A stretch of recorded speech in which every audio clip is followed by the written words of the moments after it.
नमस्कार भाइयों बहनों। आपने बहुत से रस सुने होंगे हिंदी साहित्य में। वीर रस, करुणा रस, हास्य रस, श्रृंगार रस।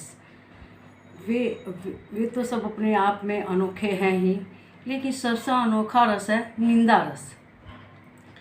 निंदा रस ऐसा है कि आदमी जब इसका रस लेने लगता है, किसी के साथ बैठकर, अपनी दोस्त मित्रों के साथ बैठकर निंदा रस लेता है, तो उसको एक अलग ही आनंद की अनुभूति होती है। निंदा रस के द्वारा आदमी बहुत ही सुख प्राप्त करता है, और लेकिन जिसकी निंदा की जाती है उसे तो बड़ा दुख होता है कि बताओ मेरी निंदा हो रही है। लेकिन मनुष्य को निंदा से नहीं घबराना चाहिए।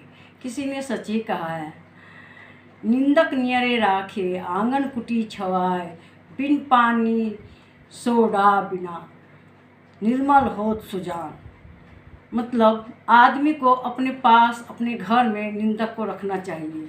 इससे ये फ़ायदा होता है कि मनुष्य को अपनी बुराई पता चलती है कि मेरे अंदर क्या क्या कमियां हैं, और मनुष्य उन कमियों को दूर करना चाहता है, कर लेता है।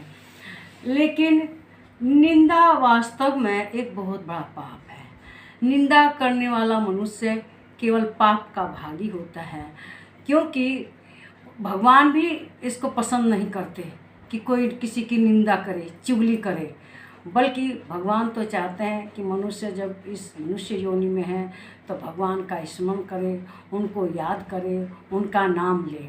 लेकिन मनुष्य ये सब त्याग कर और निंदा रस लेने में लिप्त रहता है, जिसके उसे बहुत बुरे बुरे परिणाम भोगने पड़ते हैं।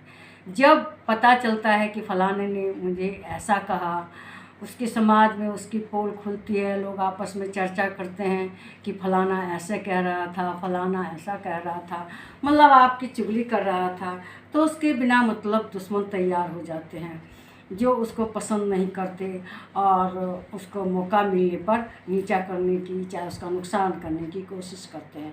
इसलिए मनुष्य को किसी की भी निंदा नहीं करनी चाहिए, बल्कि निंदा की जगह भगवान का स्मरण करे, और जो समाज में अच्छे लोग हैं उनकी अच्छाई की चर्चा करे। तो इससे मनुष्य को लाभ होता है, और उसके अपने मित्र बनते हैं, सहयोगी बनते हैं। और निंदा करने से तो मात्र उसके दुश्मन ही तैयार होते हैं, चाहे उसके विरोधी तैयार होते हैं। मेरे ख्याल से मेरा यह निंदा रस का विचार आपको पसंद आया होगा।